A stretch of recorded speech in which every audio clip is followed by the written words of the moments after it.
Joint parliamentary committee यानी JPC ने जो अपनी रिपोर्ट दिया था सरकार को, आज उसको संसद में रखा गया, संसद के पटल पे रखा गया। उसके बाद वोटिंग के बाद उस रिपोर्ट को, जो जेपीसी की रिपोर्ट थी वक्फ एक्ट की, उसको एक्सेप्ट कर लिया गया। अब उस रिपोर्ट के बाद सरकार एक नया ड्राफ्ट बनाएगी और वो फिर से ड्राफ्ट पे संसद में चर्चा होगी। उसके बाद वक्फ एक्ट पास होगा। एक बात लेकिन इसमें क्लैरिटी जरूरी है कि ये जो नया कानून बनेगा ये कब से लागू होगा। ये 2025 से लागू होगा या विथ इफेक्ट फ्रॉम 1947 होगा। दूसरा, क्या जो 10 लाख एकड़ जमीन पहले कब्जा हो चुका है, उन जमीनों का विवाद कहां, उन जमीनों का जो विवाद चल रहा है वो अभी भी वक्फ बोर्ड में चलेगा, वक्फ ट्रिब्यूनल में चलेगा, या अब वो चलेगा एडीएम के यहां, एसडीएम के यहां, डीएम के यहां चलेगा। भारत के संविधान में वक्फ नाम का शब्द ही नहीं है।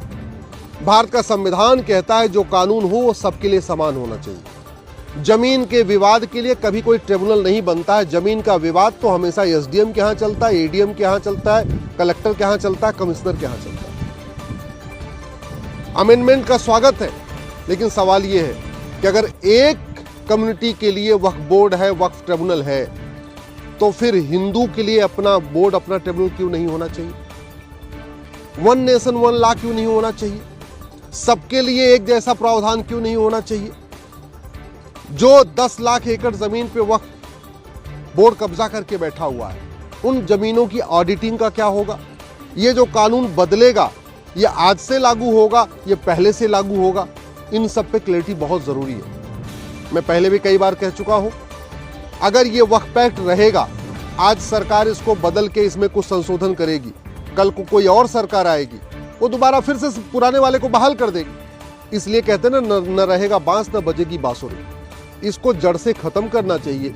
और जो संविधान के शेड्यूल 3 में जो व्यवस्था दी है, uniform charity code, uniform endowment code, uniform property code, वो लागू करना चाहिए। बड़ी सीधी सी बात है, अगर ये वक्फ बोर्ड चलेगा, वक्फ ट्रिब्यूनल चलेगा, तो जहां विवाद होगा वो अभी भी जाएगा, वक्फ बोर्ड में जाएगा, वक्फ ट्रिब्यूनल में जाएगा। केवल इतना थोड़ा सा अच्छा हुआ कि ठीक है, आपको कागज दिखाना पड़ेगा, लेकिन कागज आज से दिखाना पड़ेगा, आज के आगे दिखाना पड़ेगा। जो पहले जमीनों पे कब्जा हो रखा है उसका क्या होगा?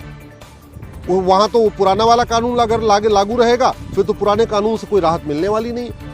जो नदियों की जमीन, खेल के मैदान, ऊसर जमीन, बंजर जमीन, रेलवे की जमीन, डिफेंस की जमीन, हाईवे के किनारे की जमीन, एक्सप्रेसवे के किनारे की जमीन जो कब्जा कर लिया गया है, उस पे अगर ये लागू नहीं हुआ नया वाला प्रावधान, तो उन जमीनों को वापस ले पाना बड़ा मुश्किल, मतलब कठिन है, हो ही नहीं सकता।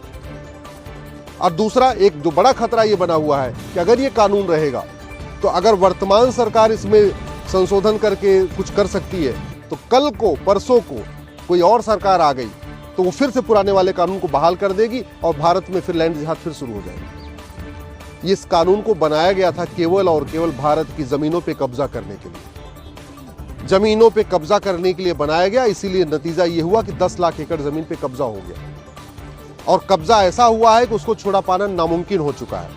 न रेलवे अपनी जमीन छुड़ा पा रही है वक्फ बोर्ड से, न डिफेंस जो सेना है अपनी जमीन छुड़ा पा रही है, न बाकी नगर निगम अपनी जमीन छुड़ा पा रही है, न आम आदमी की जमीन जो चली जा रही है उस पर वो जमीन छुड़ा पा रही है। तो समाधान ये है कि सबका मुकदमा कोर्ट में चले, वन नेशन वन इंडाउमेंट हो, कहते हैं समान धर्मस्थल संहिता हो, एक समान दान संहिता हो, समान संपत्ति संहिता हो, और जमीन का विवाद अलग से बोर्ड और अलग से ट्रिब्यूनल में न चले। आज मान लीजिए, आज से अगर ये लागू हो गया तो भी जो पुरानी जमीन है उसको छुड़ा पाना नामुमकिन है। इसलिए मैं सरकार से निवेदन करता हूं, संविधान के शेड्यूल 7 के अनुसार इस वक्फ एक्ट को खत्म करें, वक्फ बोर्ड को खत्म करें, वक्फ ट्रिब्यूनल को खत्म करें, और खत्म करके एक यूनिफॉर्म चैरिटी कोड बनाए, यूनिफॉर्म इंडाउमेंट कोड बनाए, यूनिफॉर्म प्रॉपर्टी कोड बनाए। जमीन अपनी दान की जाती है, दूसरों की नहीं। इसका मतलब यह हुआ कि जो यहाँ पे विदेशी आक्रांता आए थे उनको वक्फ का कोई अधिकार नहीं था।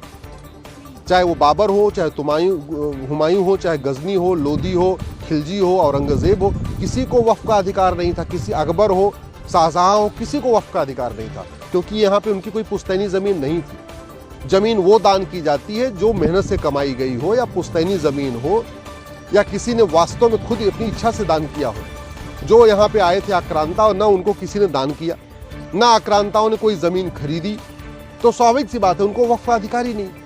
और उनके जाने के बाद जो 50,000 एकड़ जमीन थी उनके जाते समय, और बाद में अब 10 लाख एकड़ हो गई। तो पिछले 75 वर्षों में जो लोग सक्षम हैं, जो जमीन दान कर सकते हैं, वो बता नहीं रहे कि हमने दान किया हुआ है।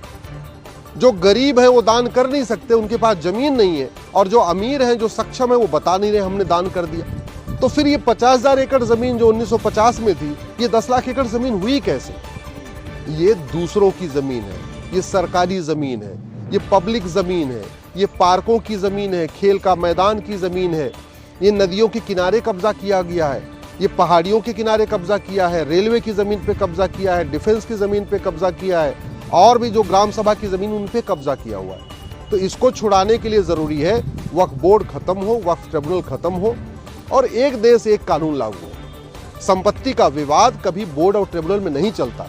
भारत में बहुत सारे बोर्ड हैं, बहुत सारे ट्रिब्यूनल हैं, लेकिन जो ट्रिब्यूनल है वो रिलीजन न्यूट्रल है। ये किसी कम्युनिटी के लिए कोई ट्रिब्यूनल बना ही नहीं है। आपके पास इनकम टैक्स का ट्रिब्यूनल है, आपके पास जीएसटी का ट्रिब्यूनल है, आपके पास एनजीटी है, नेशनल ग्रीन ट्रिब्यूनल है, जहां एनवायरनमेंट का इशू होता है, लेकिन उसमें एक कम्युनिटी के लिए नहीं है। जो भी ट्रिब्यूनल होता है वो जेंडर न्यूट्रल होता है, रिलीजन न्यूट्रल होता है। ऐसे बोर्ड भी है, और भी बोर्ड है, और भी कमीशन है, लेकिन जो कमीशन है वो रिलीजन के लिए नहीं है। जो महिला आयोग है वो देश की सभी महिलाओं के लिए, जो आपका SC ST है वो देश के सभी SC ST के लिए, एक रिलीजन के बेस पर नहीं है। जब भारत का विभाजन मजहब के आधार पे हो चुका था, इसीलिए संविधान निर्माताओं ने आर्टिकल 13 में कहा अब मजहब के आधार पे कुछ भी नहीं चलेगा।